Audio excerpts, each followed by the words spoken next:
Morning, day 4. Day 4. The video challenge. I'm going to make a video. I haven't posted any of them yet. I'm going to try to post all 4 today. And then get better about... I'm making one every day. But get better about posting them every day as well.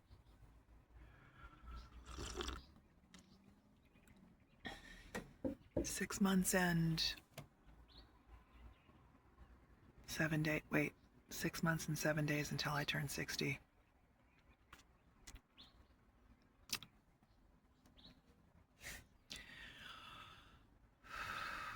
There's been a lot of stuff that's happened over the last 20 years that has not been documented. I haven't been talking to anyone. I haven't been writing journals. I try, and then, it falls to the wayside. It's really a good thing to do, journaling. And so, let's see. Today is Saturday. Still a bit of a nip in the air, but the wind has gone down. You can hear my bird friends chirping in the background here.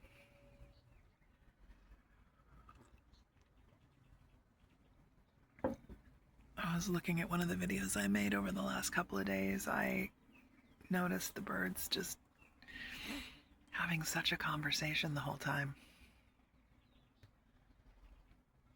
That's a blessing. There's some places on Earth where you would make a video and you couldn't hear any birds because they're not there. Or the traffic's too loud, or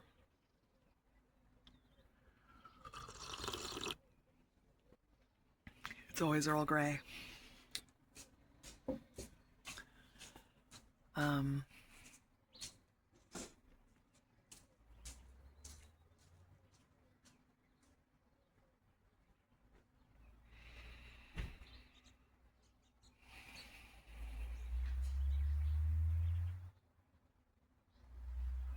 Do you ever just stop in a moment and just breathe?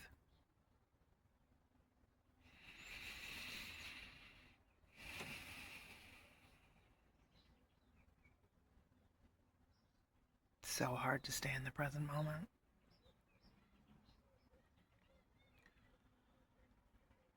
But generally, I find when you go there, when you can do it, you meet the void.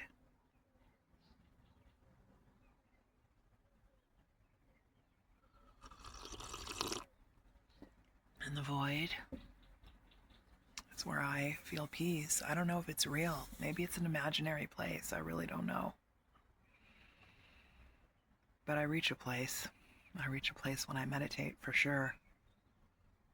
I don't know what it is.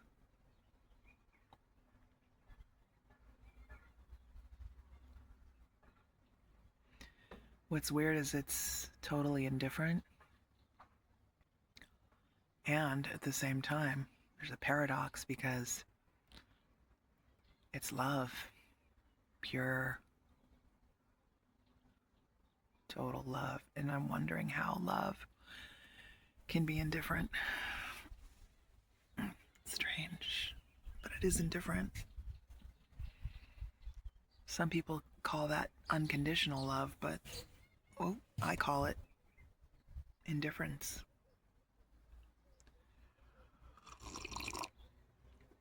I don't think it gives a shit if we're suffering. I don't think it gives a shit what we're losing, what we're suffering, what we're going through. I honestly don't. There's no compassion there. There's no empathy there. There is love. Indifferent love. If that makes sense. I really desperately, badly want to get the fuck out of here. I've been trying to get out of here for years. I'm still working on it now. I still see no end in sight. I'm seeing some birds playing on the... Can you see them playing on the... They're too far away, you can't see them. There's a whole group of birds. They're ibis. It's ibises.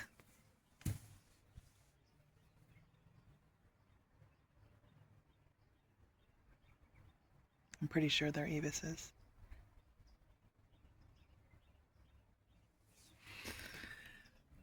Do you say ibis or ibis? You guys tell me. I think it's ibis. But they're playing on the channels of the wind, the breeze. They're playing over there, circling around each other.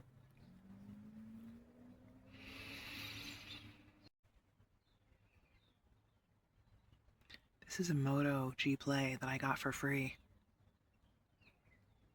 And the camera quality is alright, but the phone itself is an absolute piece of poo. Motorola, do better. It stops recording. It doesn't keep the sound synced to the movement of my lips. That might be happening right now as well. Anyway, slow start this morning on this video. I want to restate my goals. My number one goal is that I want to cultivate presence, to become a person who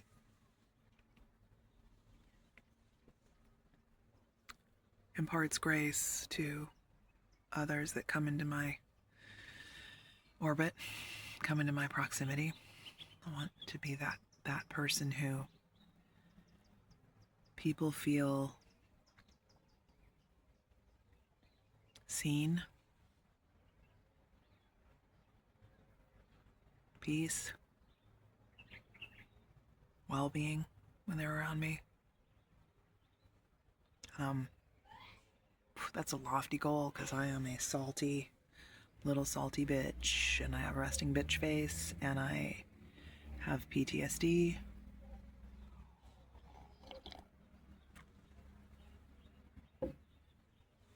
Yeah, a complex woman. All the same, that's my goal. And again, I don't know how to cultivate that because it's not prayer and meditation, because I pray and meditate every day. And that does not cultivate what I'm looking for. So again, if you know, let me know in the comments how to do it. I will try. I will endeavor. Number 2, I want to find a way that works to help my daughter get some of her life back from mental illness and Lyme disease. She has Lyme disease, and the mental illness has blocked her from accepting treatment, and so the mental illness is just taking over now.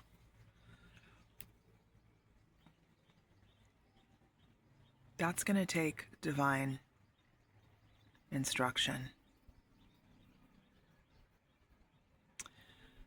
And number 3, I want to go to Tonga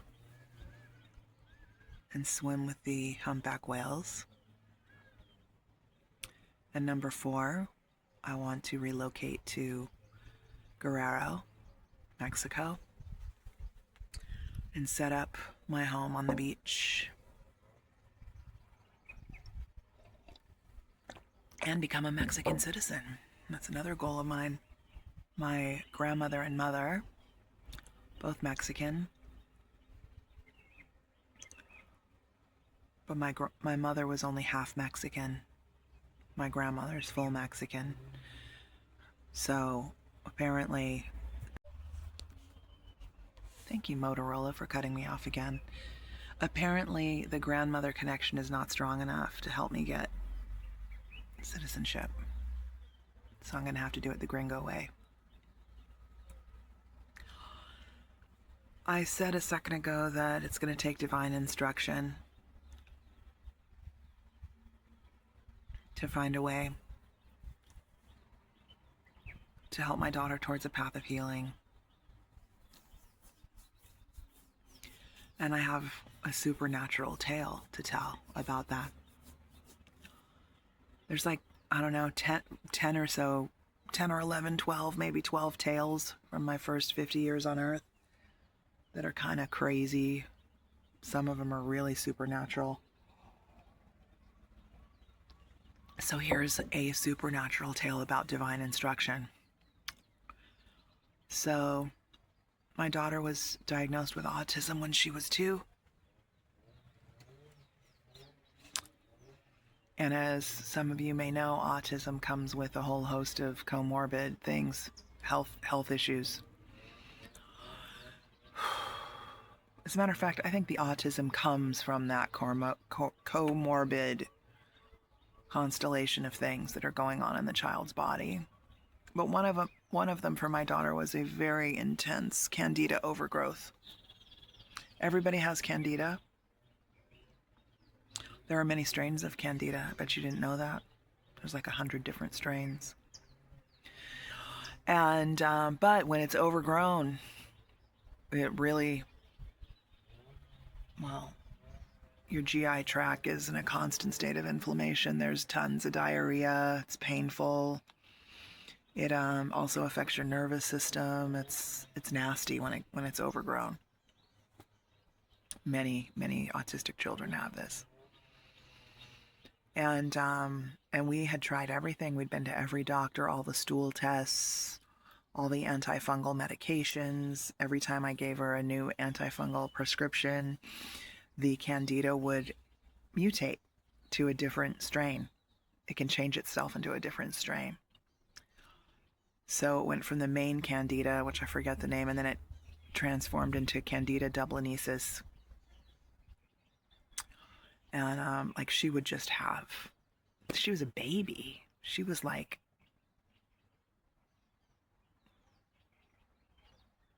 2.5 years old, maybe, a little toddler.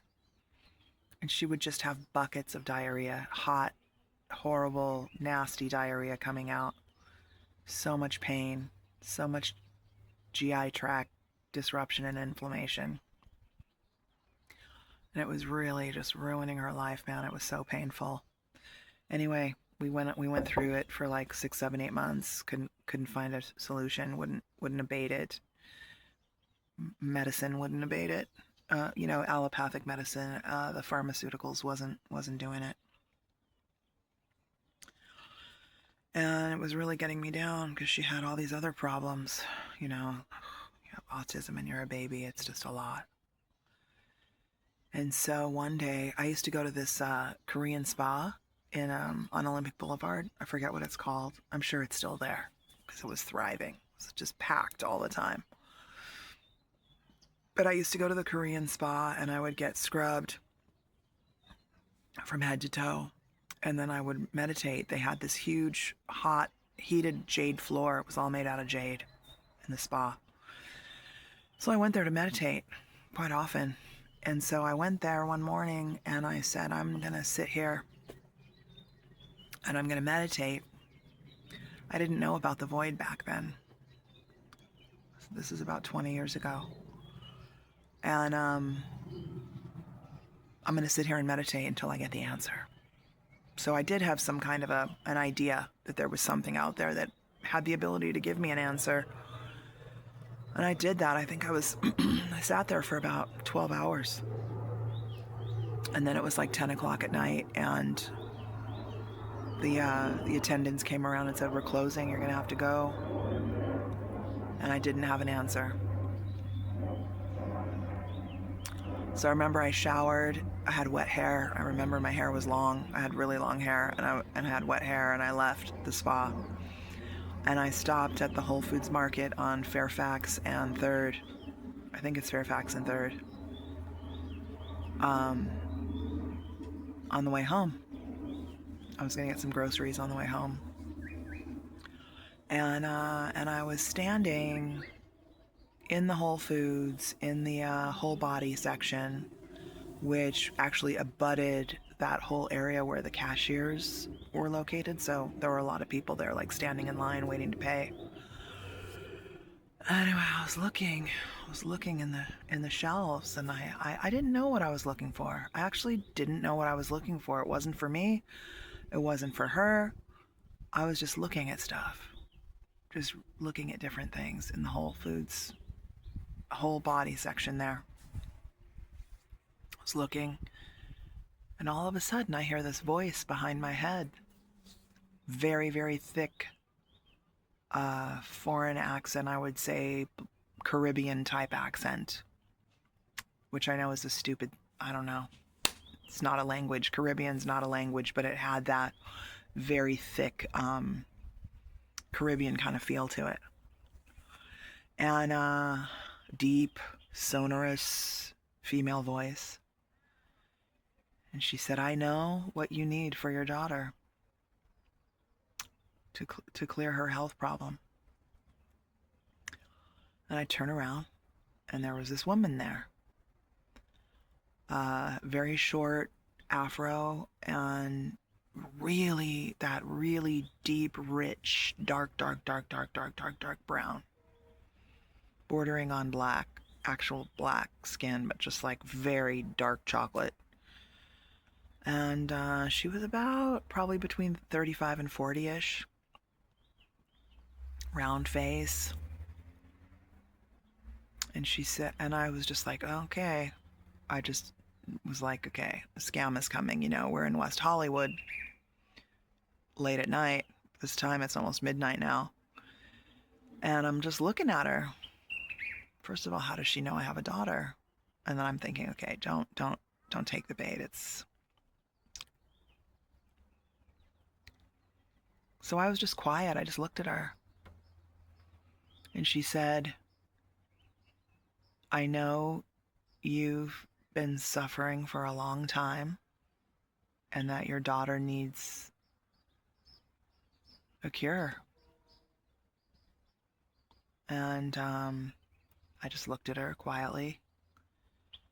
And she said, your daughter has 4 angels. And then like the breath just left me, because ever since my daughter could speak, every time I put her to bed at night, she would say, there are angels here with me.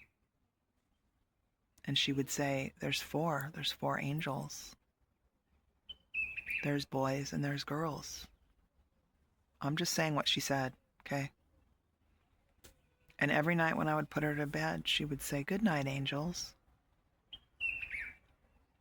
And she was very specific that there were 4. And they were right there. She said they were right there above her bed. And I believed my daughter. I don't know much or really ascribe to much about angels and like all this kind of hoo-hoo about the Archangel Michael and who else that the crystal benders talk about. But I believed my daughter. I mean, I just believed her. Believed she saw it, believed it was there. You know, it was comforting probably to me because she was suffering so much with autism and being excluded at school, and, you know, it was rough for her. And also all the health problems.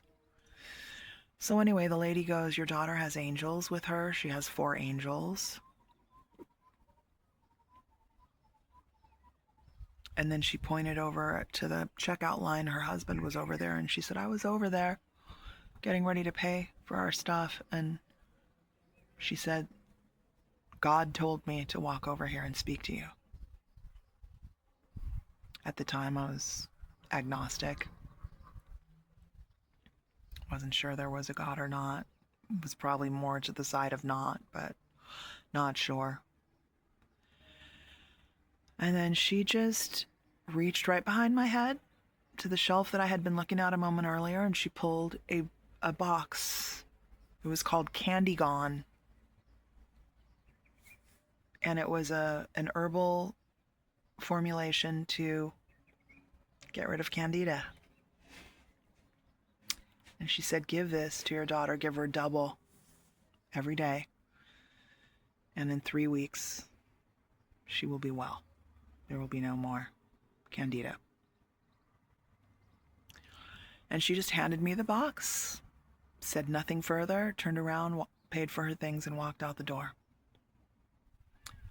And I was just sitting there like, what the hell just happened?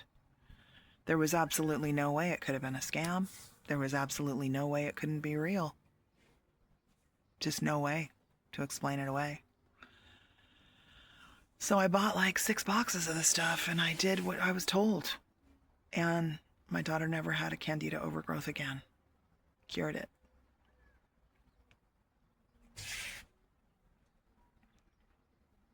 Make of it what you will.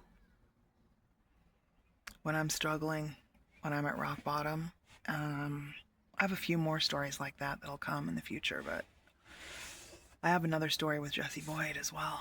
The one that told me pour the church mouse.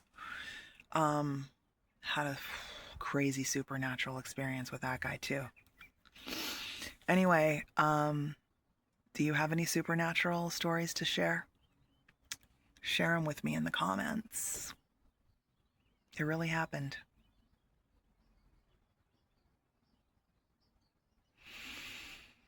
And right now, as I tell you that story, I enter the void. The void is here now. It's all love. It's all love. Nothing but love.